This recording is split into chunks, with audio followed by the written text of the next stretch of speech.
बिस्मिल्लाहिर्रहमानिर्रहीम, अस्सलाम वालेकुम। मैं हूं आपका होस्ट इबाद अली खान। आज बहुत अरसे बाद जो है ये लोग रिकॉर्ड करने का टाइम मिला है। उसकी वजह ये थी कि पिछले दिनों मसरूफियत बहुत रही। हमारे बड़े ही प्यारे दोस्त वसीम साहब किसी तारुफ के मुहताज नहीं है, तो ये आजकल यूके के विकेट पे हैं। तो हमने सोचा चले एक जो है ना वीडियो वीलॉग कर रहे थे रिकॉर्ड। वसीम साहब से पूछते हैं इनकी लाइफ स्ट्रगल के बारे में और आजकल ये क्या कर रहे हैं, इकोनॉमी से रिलेटेड दुनिया में क्या चल रहा है। तो आइए उनके पास चलते हैं। अस्सलाम वालेकुम वसीम भाई। वालेकुम अस्सलाम। क्या हाल है? ठीक ठाक है? ठीक ठाक, आप बताइए। बस अल्लाह का शुक्र। पहले थोड़ा सा ना अपना मुझे आप बैकग्राउंड जरा लोगों को ताकि पता लग सके कि आपका क्या है बैकग्राउंड, वो बताएं आप। तारुफ के तो हम मोहताज नहीं है। दादा पोता शो में हम आपको बड़ा अरसा दराज से सुनते आ रहे हैं। मैं तकरीबन 2010 से आपको फॉलो करता आ रहा हूँ जी। तो फिर आप जाहिर बात है यूट्यूब स्ट्रीमिंग में चले गए, फिर अचानक हम मंदिर से गायब भी हो गए। जी जी। तो उस सिलसिले में जरा आप शुरू करें, अपने कैरियर की शुरुआत कहाँ से होती है? जरूर मैं बता देता हूँ, आपका बहुत शुक्रिया।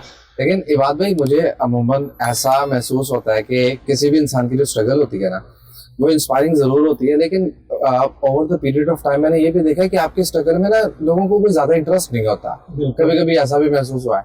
हाँ, स्ट्रगल यहाँ तक है कि बैकग्राउंड मेरा इंजीनियरिंग का, फिर मैं मीडिया की तरफ आ गया। मीडिया में दादा पोता शो को काफी टाइम दिया। उसकी खुशी भी है कि लोगों के लिए काम करने का मौका मिला, लेकिन उसका एक पहलू ये भी रहा कि वो एक अर्निंग प्लेटफॉर्म नहीं था। और उसकी वजह से जिंदगी के बहुत साल जो है ना, मैं वेस्ट होना तो नहीं कहूंगा, लेकिन वो बहुत वक्त लग गया, टाइम स्पेंड हो गया, अर्निंग उस तरह से नहीं थी। तो आपकी वो जो बात है कि मैं स्क्रीन से गायब हो गया, वो इसलिए थी कि मैं दादाजी के साथ व्लॉग करता था। फिर मैंने उनसे इजाजत ली कि आप मुझे इजाजत दें कि मैं दादाजी से इजाजत ली कि मुझे आप इजाजत दें कि मैं उन एक्टिविटीज में खुद को मसरूफ या मशगूल कर लूं जो जरा थोड़ी अर्निंग वाली भी हो, क्योंकि जिंदगी की हकीकत यही है। उनका बड़ा पाना, उनका ज़र्फ है कि उन्होंने मुझे इजाजत दी। और अब वो अकेले प्रोग्राम करते हैं और मुझे अकेला प्रोग्राम उनको करते हुए देख के अच्छा नहीं लगता, लेकिन मैं क्या करूं, मेरी अपनी मजबूरी है। जिंदगी इसी चीज का नाम है। स्ट्रगल की एजुकेशन मेरी जो है वो सारी स्टडी के जॉब के साथ साथ है। As you know, learning with earning is burning. मैं उस बर्निंग प्रोसेस से भी गुजरा, फिर उसका एक फायदा हुआ, लर्निंग बहुत हुई। सबसे इंपॉर्टेंट बात यह है कि इंसान की जिंदगी पे डोमिनेंस लर्निंग की होती है। उस एक्सपोजर ने जो है वो मुझे, मैं समझता हूँ कि लाइफ में बहुत बेहतर बना दिया। आप अपने आप को लर्निंग वाइज जितना इंप्रूव करते हैं, जिंदगी उतनी बेहतर होती चली जाती है। फिर इकोनॉमी और फाइनेंस का दादा पोता शो का चोली दामन का साथ है, तो वहां से चीजों को देखने का फिर एंगल बदल गया। तो आज वसीम क्या कर रहे हैं पाकिस्तान में, मतलब क्या मसरूफियत था? मसरूफियत पाकिस्तान में यह है कि मेरी फाइनेंशियल कंसल्टेंसी चल रही है रिगार्डिंग कैपिटल मार्केट्स पे। पाकिस्तान की स्टॉक मार्केट जाहिर है सर फहरिस्त है और ज्यादा शेयर उसी का है। बाकी अगर कोई दुनिया की दीगर स्टॉक मार्केट्स के मुतालिक भी ओपिनियन लेता है तो वो भी मैं अपनी फाइनेंशियल कंसल्टेंसी की जो सर्विसेज है उसके अंडर उसको भी मैं क्या कहना चाहिए डील करता हूँ। और खुद भी स्टॉक मार्केट में जो लिस्टेड स्टॉक्स है उसमें काम करता हूँ। और इस तरह से जो है जिंदगी का जो है मामला चल रहा है। इससे पहले मेरा कोविड से पहले एडवर्टीजमेंट और इवेंट मैनेजमेंट का जो है मामला था, लेकिन अब उसका पोर्शन जरा कम हो गया। इवेंट मैनेजमेंट को तो खैर मैं पहले भी नहीं देखता था, वो मेरे जो पार्टनर है रिजवान साहब वो ही देखते थे, अभी भी वही देख रहे हैं उसको। तो मेरा जो एरिया था वो एडवर्टीजमेंट था, डिजिटल मीडिया मार्केटिंग था, वो पोर्शन जरा कम हो गया अब, क्योंकि उसके भी डायनामिक्स सब बदल गए हैं। और पाकिस्तान में अब आपको पता है कि पॉलिटिकली चीजें ऊपर नीचे होने से भी काफी कुछ बदल जाते हैं। अच्छा। तो पनामा के बाद से, वो कोरोना से पहले जब 2007 पनामा आया था, तो पनामा से एडवर्टीजमेंट की मार्केट शेक हो गई थी। ओके, ठीक हो गया। अच्छा, आजकल क्या मामला चल रहा है पाकिस्तान की इकोनॉमी, कहाँ पे जिसे कहते हैं ग्रो हो रहा है? मतलब इसका कोई कंक्लूजन या कोई आपका जो अपना थीसिस है वो जरा बयान करें, क्योंकि मैं तो बिल्कुल भी आउट हूँ। जारी बात है, ज्यादा पता शो पहले सुन लेते थे तो पता लगता था, और पढ़ना पड़ता है, पढ़ने के लिए टाइम चाहिए। तो यहाँ टाइम किसी के पास है, टाइम किसी के पास नहीं है जी। तो उस बारे में बताएं, क्या मामला चल रहे हैं? गवर्नमेंट के हालात बेहतर हुए हैं, नहीं हुए हैं, कब तक ठीक हो जाएंगे, इस बारे में कुछ बताएं। अच्छा, हर सोसाइटी जो है, चाहे यूके की सोसाइटी है, यूरोपियन सोसाइटीज है, पाकिस्तानी सोसाइटीज है, वो एक साइन वेव की तरह चल रही होती है। उसमें कुछ लोग जो है वो सिस्टम के बेनिफिशियरी होते हैं और ऑलवेज होते हैं। कुछ पॉकेट्स में हमेशा पैसे बन रहे होते हैं और कुछ पॉकेट्स जो है वो डिप्राइव्ड होती हैं। तो जो डिप्राइव्ड होगा वो तो बुरा भला कहेगा। वो मैंने यूरोप में भी देखा कि लोग अपनी गवर्नमेंट्स को, अपने सर्कमस्टांसेस को गालियां दे रहे होते हैं, वो तो हर जगह चलता है। लेकिन जो डिफॉल्ट वाला साल था हमारा, जिसमें डिफॉल्ट के खतरात मंडला रहे थे, अल्लाह माफ करे पाकिस्तान डिफॉल्ट नहीं हुआ और अल्लाह करे कभी ना हो, वो साल काफी मुश्किल था, चीजें बॉटम आउट हो गई थी। लेकिन बॉटम आउट होने के बाद जब वो उठी है तो आपने देख लिया कि आज मॉर्निंग में स्टॉक मार्केट ने 1,38,000 का लेवल भी टच कर दिया। और मुझे लग रहा है कि अगर ये स्ट्रीक चलती रही तो शायद मार्केट अब 1.5 लाख पे भी नहीं रुकेगी। लगता है वैसे सेलिंग प्रेशर आ जाए किसी भी वक्त, कुछ हो सकता है, लेकिन मार्केट का मोमेंटम बहुत स्ट्रॉन्ग है। आपके उस सवाल पे आते हैं कि इकोनॉमी में क्या चल रहा है। ठीक है इमाद भाई, ऑन अ लाइटर नोट करने के लिए तो पाकिस्तान की में इस वक्त सिर्फ स्टॉक मार्केट ही है। अच्छा, प्रॉपर्टी इस वक्त जो है वो बॉटम आउट हुई है। ओके। और उसमें भी सेलिंग और परचेसिंग बहुत मुश्किल है। गवर्नमेंट ने रिलीफ देने की कोशिश की लेकिन रियल एस्टेट मार्केट नहीं चल पा रही। तो इसका कोई आपके पास है कि ये चलेगी? क्योंकि बहुत से लोग जो है प्रॉपर्टी में ज्यादा इंटरेस्टेड होते हैं इन्वेस्ट करने के। स्टॉक मार्केट तो जो है ना किसी को कहें तो वो उसको समझ में नहीं आती। जी जी। तो कोई चांसेस वगैरह हैं, मतलब कोई रिवाइव होने के, और कब तक जो है? क्योंकि मैंने भी कई लोगों से सुना कि प्रॉपर्टी नहीं चल रही वहां पे। नहीं चल रही जी, और कुछ पॉकेट्स में तो बहुत बुरे हालात है रियल एस्टेट के। आपकी बात का कैटेगोरिकली अगर मैं आंसर करूं तो दादा पोता शो में भी रिजवान सामने हमें एक बहुत अच्छी बात समझाई है कि प्रॉपर्टी का साइकिल 10 साल का होता है। ओके। वो 8वें साल चलना शुरू होती है और 10वें साल वो पीक कर जाती है। वहां पे अगर आप थोड़ा सा भी विजन रखते हैं बेच के निकले, और उसके बाद 8 साल का डिप्रेशन का पीरियड होता है। अगर आप 73 का जो बूम था पाकिस्तान में सॉरी तब से देखें तो ऐसा ही चल रहा है। अच्छा, ये 3 के नंबर पे चलता रहा है पाकिस्तान में रियल एस्टेट का, यानी 73, 83, 93, 2003 और 2013 तक हमने देखा। ठीक है। कोविड की वजह से चूंकि बैरूनी दुनिया से राब्ता कट गया, अगर हम पाकिस्तान के सबका ही कट गया, पाकिस्तान का बात करें तो जिस आदमी के पास भी कैश पड़ा हुआ था ना आपकी तरह, जो जरा कैश रिच आदमी था, सॉलिड आदमी था, उसने सबसे पहला काम ये किया कि उसने डीलर को फोन किया। ओके। मार्केट में डिमांड जनरेट हुई और एक बूम बर्पा हो गया। ये जो बूम था 2020 वाला, इसको मैं अर्ली बूम कहता हूँ। ये बूम अर्ली आया। अब अगर आप इसी अर्ली बूम को ही मयार मान लें और इसी से ही अब 10 साल कैलकुलेट करें तो 2028 से मुझे लगता है कि कोई हिलजुल हो सकती है और वो 30 में पीक कर सकता है। ओके। अगर हम इसको मयार बनाए। लेकिन इसके रियल एस्टेट मार्केट के कुछ एक्सपर्ट्स का कहना है कि नहीं, ये 30 से हिलजुल शुरू होगी और 32 में ये पीक करेगी। तो जिस तरह से आप महसूस कर रहे हैं ये बिल्कुल ठीक महसूस कर रहे हैं। 10.5 कोई हालात नहीं है। अगर आप रियल एस्टेट की मार्केट को देखें, 26 और 27 का साल और 28 का साल तो आप भूल जाए, मुझे नहीं लगता कि रियल एस्टेट की मार्केट चलेगी। इसीलिए आप देखें कि स्टॉक मार्केट में स्मार्ट मनी आ रही है। स्मार्ट मनी स्टॉक मार्केट में उसको कहा जाता है जो टाइमली आती है, वक्ती तौर पे आती है और हलचल बर्पा करने के बाद वो चली जाती है। स्मार्ट मनी मार्केट में पिछले 1.5 साल से आती चली जा रही है और खबर ये है कि वो सिलसिला अभी भी नहीं रुका। ओके। अभी भी जिसके पास पैसे हैं वो क्या करे, स्टॉक मार्केट में आएगा और नतीजा आपके सामने है कि आज मॉर्निंग में 1,38,000 का लेवल भी हो गया। इसका मतलब तो फिर ये वाली बात हो गई ना कि जैसे हम तो दादा पोता शो ही सुनते थे तो वहां से ये चीज पता लगती थी हमें कि एक दफा जो है ना स्टॉक मार्केट ऊपर बूम पे जाएगी, वहां से लोग पैसे कमाएंगे and they will come for the property, फिर प्रॉपर्टी में इन्वेस्ट करेंगे वो। तो फिर ये वाला मामला तो फिर मुझे हाल होता नजर नहीं आ रहा। मतलब अभी भी मार्केट जो है बहुत ऊपर जा चुकी हुई है और मुझे नहीं लगता कि वापस जल्दी आएगी अनलेस कोई और ऐसा इंसिडेंट ना हो जाए जिसकी वजह से हो। तो मेरा ख्याल प्रॉपर्टी का मामला तो मुझे अगले 5 साल की नजर नहीं। आप सही कह रहे हैं, बिल्कुल मुश्किल है, बिल्कुल मुश्किल है। स्टॉक मार्केट जो है वो अच्छा परफॉर्म कर रही है और गवर्नमेंट के जो नंबर्स हैं वो बेहतर है। इकोनॉमी की जो आपने बात की, नंबर सारे बेहतर हो गए, रेमिटेंस है वो ठीक है, ऑल्दो उसमें इंप्रूवमेंट की गुंजाइश मौजूद है। इंपोर्ट एक्सपोर्ट का बैलेंस जो है वो काफी ठीक है। अगर वो 53% से नीचे रहता है, और इसकी वजाहत यह है कि पाकिस्तान जितनी एक्सपोर्ट करता है, अगर यानी आप इसको यूं कह लें कि जितनी इंपोर्ट करता है उसका 53% तक हमारी जो है अगर एक्सपोर्ट होती है तो पाकिस्तान बहुत कंफर्टेबल चलता है। डाटा में ये बताता है, खबरें ये बताती है, और पाकिस्तान इस वक्त कंफर्टेबल है कि जब इंपोर्ट के साथ थोड़ा सा स्टेट बैंक ने भी कर्ब उसे करने की कोशिश की तो इंपोर्ट का बिल भी नीचे आ गया। अगरचे इस वक्त ट्रेड डेफिसिट हमारा फिर बढ़ रहा है, लेकिन मुझे लगता है ये मैनेजेबल है। रेमिटेंस ठीक है, जरा मुबादला ज़खायर IMF की कंडीशन थी कि वो $14 बिलियन पे होना चाहिए 30 जून को, उस स्टेट बैंक ने मेंटेन कर लिया। जाहिर है भाईजान मौजूद जो है, भाईजान समझते हैं ना, चाइना मौजूद है, भाईजान मौजूद है, भाईजान को कहा कि यार तो बड़े भाईजान है, बड़े भाईजान को नाम ही नहीं हो सकता। जी जी जी सही है। बड़े भाईजान ने कहा कि उससे हमने कहा बड़े भाईजान को कि 30 जून आ रहा है, जरा हफ्ते के लिए पैसे तो रख दे। उन्होंने $3 बिलियन नेक्स्ट मॉर्निंग हम उठे तो भेज दिए वैसे। जब उन्होंने भेजे थे जैसे स्टॉक मार्केट ने 2200 पॉइंट जो है वो डाल दिए। अच्छा, मुझे एक बात बताएं कि बहुत से लोगों से मतलब जब बातचीत होती है पाकिस्तान में, जब हर बंदा महंगाई को रो रहा है, जी। मतलब अगर इसके इकोनॉमी के नंबर्स पाकिस्तान में ठीक हो रहे हैं और अभी ठीक हैं, ये महंगाई का तूफान कभी थमेगा, अभी नीचे भी आएगी कि नहीं आएगी, कि बस इसकी उम्मीद हम छोड़ दें? क्योंकि जाहिर बात है अब एक जो है वो कोरोना का ऐसा साल आया जिससे पाकिस्तान का पूरी दुनिया इफेक्ट हुई है। जी। मैं उस क्वेश्चन में बाद में आऊंगा जो आपने यहाँ पे आके ऑब्जर्व किया है, लेकिन बात ये वाली है कि अगर ये चीज अभी तक लोगों में मतलब समझने के नहीं हो सकी ना एक्सेप्ट के, मतलब जी। अभी भी लोग ये उम्मीद लगाए बैठे हुए हैं कि मे भी, जिसे कहते हैं ना कि वन अर्ली मॉर्निंग में उठेंगे और जिसे कहते हैं ना कीमतें जो है चलो अगर 50% है तो फिर 25% जो है ना चीजें जो है वो उनकी प्राइसेस कम होंगी।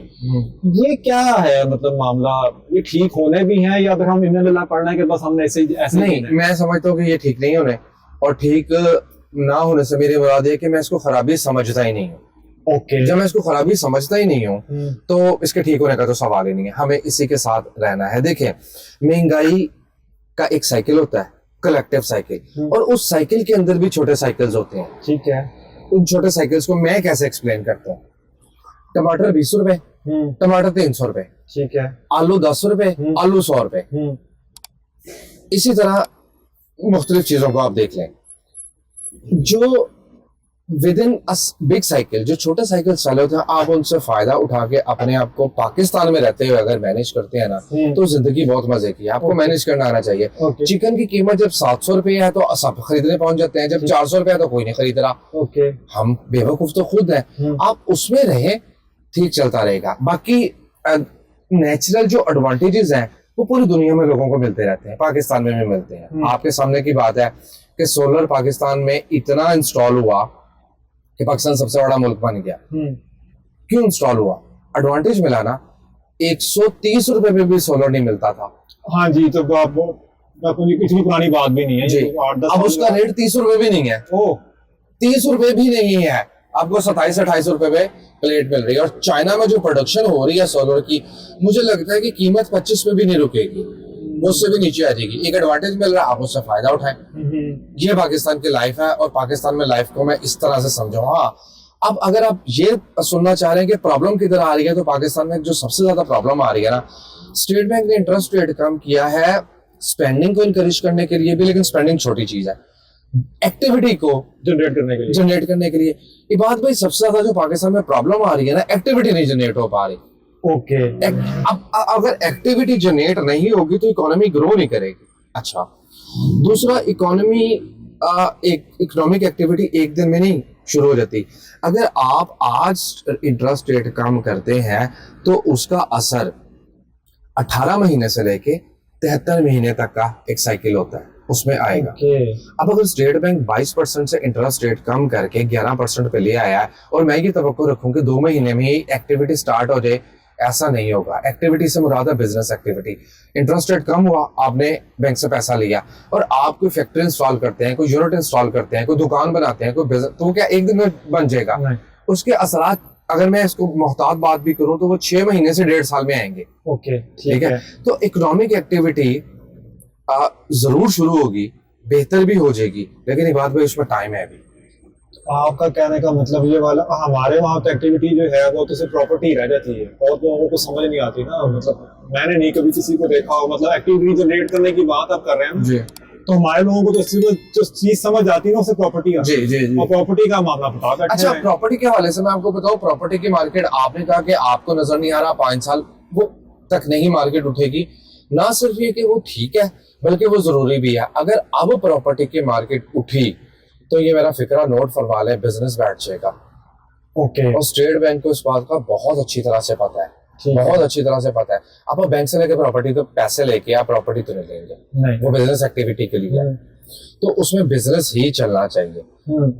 प्लस FATF नजर रख के आप पे बैठा हुआ है, उसको पता है कि आप प्रॉपर्टी में ब्लैक का पैसा डालते हैं, आपका सारा ब्लैक का पैसा प्रॉपर्टी में, ठीक है, वो भी पैसा दे रहा है। हमें FATF की ग्रे लिस्ट में दोबारा नहीं जाना, तो हमें प्रॉपर्टी की मार्केट को सरे-दस्त इनकरेज नहीं करना। मजीद इसके साथ मैं कनेक्ट करूंगी कि आप 37 मंथ, 37 महीनों के आप IMF के प्रोग्राम में हैं। उस 37 महीनों में अगर रियल एस्टेट की मार्केट चली तो ये इटसेल्फ एक डिजास्टर होगा।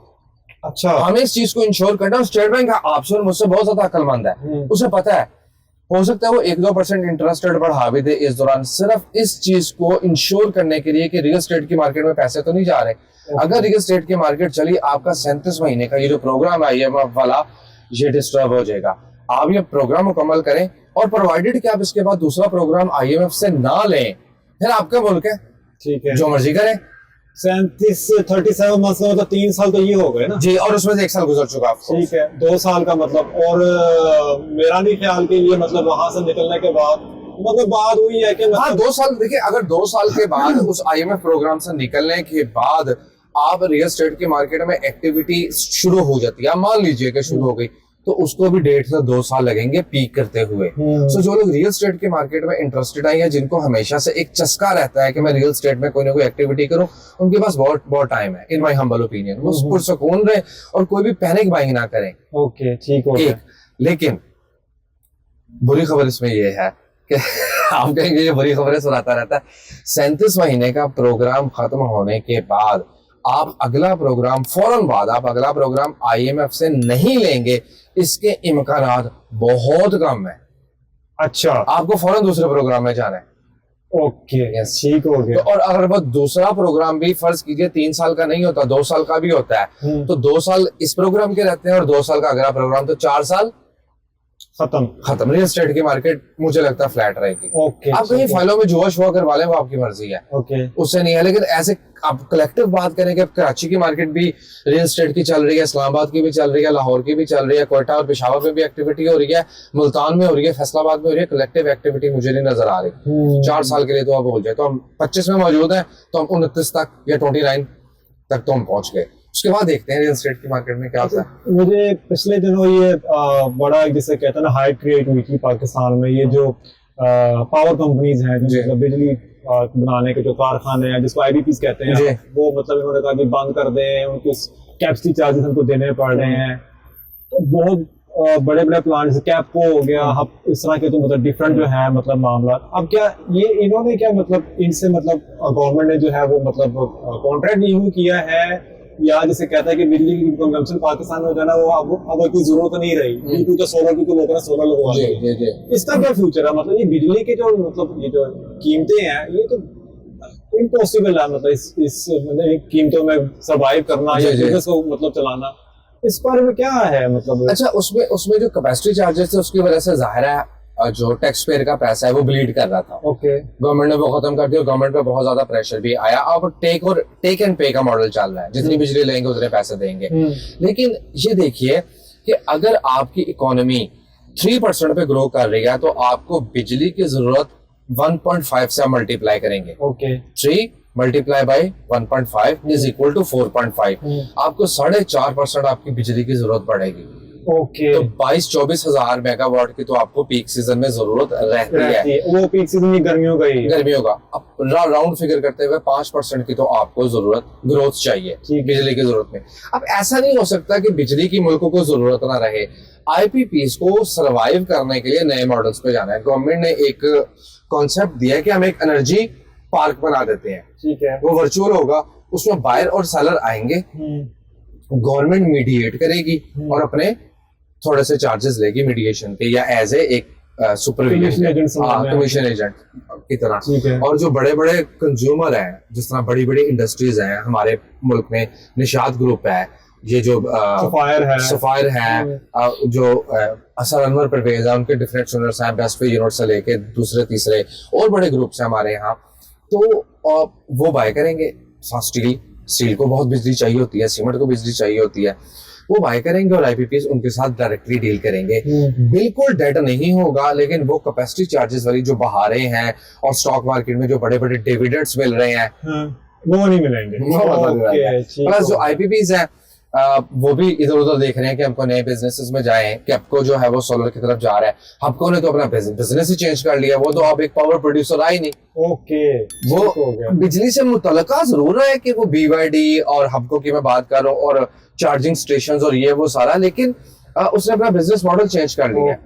तो बहारें नहीं रही। हाँ, बिल्कुल डेड भी शायद नहीं होंगी चीजें।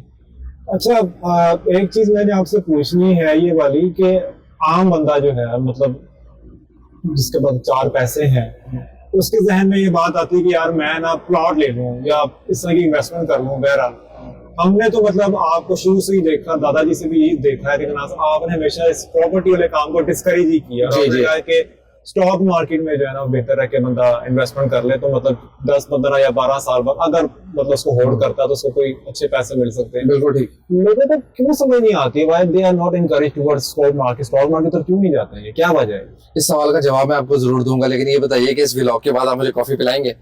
जरूर जी सर, आप कैसी बात मैं है? आपसे कॉफी की श्योरिटी ले लूंगा। ठीक है। खैर, ये तो मजाक में बात कर रहा था। इबाद मैं हाले पी के नहीं बैठे लेकिन तसल्ली नहीं हो पाई उससे। हो जाएगी तसल्ली। अच्छा इबाद भाई, इसकी बात ये है कि देखिए अब अनफॉर्चुनेटली मैं एक मिसाल देने लगा हूँ, शायद वो मिसाल मतलब पता नहीं कुछ लोगों को वो अच्छी लगे ना लगे। कुरान मजीद भी में भी एक बात लिखी हुई है कि ए नबी, इनमें से अक्सरियत ना समझने वालों की है। मैं जाहिल का लफ्ज नहीं इस्तेमाल करा, वहां तो बहुत जाहिल का लफ्ज इस्तेमाल हुआ है। अक्सरियत इबाद में ऐसी ही होती है। ज्यादा फोटो शो में भी और आज के व्लॉग में भी हम ये बात बारहा बता चुके हैं कि अगर आपको प्ले करने की थोड़ी सेंस होनी चाहिए, ये पहली शर्त है। देखिए ओके, चौथी क्लास की साइंस की बुक में भी लिखा हुआ है कि अगर आग को आप ठीक प्ले करते हैं, आपका खाना भी बनेगा, हंडिया भी बनेगी, आपकी रोटी भी पकेगी। ठीक है। लेकिन अगर आप उसको ठीक प्ले नहीं करते तो आप खुद भी जलेंगे, आपका घर भी जल सकता है। सही है। सबसे पहली बात यह है कि आप जिस प्लेटफॉर्म पे मौजूद हैं आपको उसको प्ले करना आना चाहिए। ओके। अब आप हमारे यहाँ एक प्रॉब्लम यह है, लोगों को समझ इसलिए नहीं आती कि वो उसको ठीक तरह से प्ले नहीं कर पाते। दूसरा, वो उसको सीखना भी नहीं चाहते। तीसरा, वो अपने तासुबात को लेके चलते हैं। हमारे यहाँ स्टॉक मार्केट से मुतालिक ये तासुब पाया जाता है कि ये सम सॉर्ट ऑफ गैम्बलिंग है। ओके। जुआ है, इसको कुछ हद सिर्फ चला रहे हैं। हालांकि अगर आप स्टॉक मार्केट में फॉरेन पोर्टफोलियो और लोकल पोर्टफोलियो देखें पिछले 1 साल का, मैं 1-2 दिन की बात नहीं कर रहा, उसका डाटा डेली रिलीज होता है, नेशनल क्लियरिंग करता है, आप डेली देखें तो उसमें बड़े इंस्टीट्यूशंस तो as a big player operate ही नहीं कर रहे। ओके। अब आप देखें कि पाकिस्तान स्टॉक मार्केट में सबसे ज्यादा वॉल्यूम कौन लगाता है? इंडिविजुअल। ठीक है।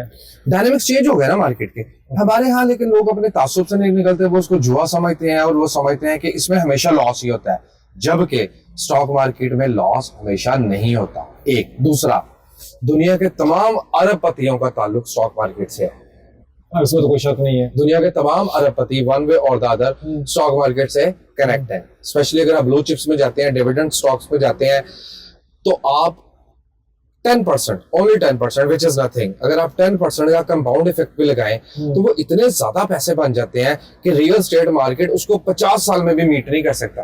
जितना आप स्टॉक मार्केट में 10 साल में पैसे कमा लेते हैं, तो जिंदगी तो एक है। ठीक है। इतना टाइम किसके पास है कि वो 50 साल देखता रहे? और इस मौजू की आखिरी बात यह है आपका व्लॉग देखने वालों के लिए, तो दुनिया भर में रियल स्टेट को कहीं भी पसंद नहीं किया जाता। रियल स्टेट तो वो पैसे नहीं देती। मतलब रेंटल यील्ड भी पाकिस्तान में 5-6% और दुनिया में भी 5-6% ही है, जिसको आधा % पर मंथ कहते हैं, तो 6% पे जिंदगी तो नहीं गुजरती। सही कह रहे हैं नाज़रीन। अभी व्लॉग जारी है, मैं थोड़ा सा यहाँ पे व्लॉग में ब्रेक लूंगा। वसीम भाई ने कॉफी पीनी है, अब मैंने भी पीनी है, तो उसके बाद फिर हम कॉफी ले आए, फिर बात करते हैं। वसीम भाई से रोज बातें पूछते हैं, अंदर की बात पूछते हैं ना, जरूर क्या स्टॉक लाने में चाहिए। मैं दोबारा मुलाकात होती है।